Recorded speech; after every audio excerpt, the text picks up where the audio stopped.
வணக்கம் இனிய நேயர்களே, இது பிரபஞ்சன் சேனலிலிருந்து உங்கள் நிவேகா. வடபழனி முருகன் கோயில் ஸ்தல வரலாறு.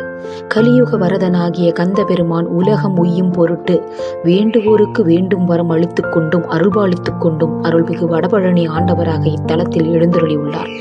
இத்தலமானது சென்னை மாநகரின் முக்கியமான இடத்தில் அமைந்துள்ளது.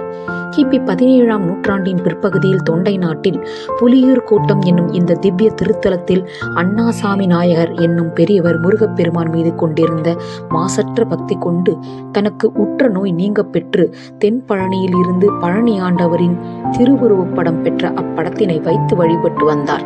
திருத்தணி மற்றும் திருப்போரூர் போன்ற முருகன் குடிகொண்ட ஸ்தலங்களுக்கு அடிக்கடி சென்று தரிசித்து வந்த அவரது கனவில் ஒரு நாள் முருகன் தோன்றி, தாங்கள் வசிக்கும் இடத்திலேயே நாம் குடிகொண்டுள்ளோம் என கூற கேட்ட பின்னர் தாம் இருக்கும் இல்லத்தையே கோவிலாக அமைத்து பழனி ஆண்டவரின் படத்தை வைத்து பூஜை செய்து வந்துள்ளார்.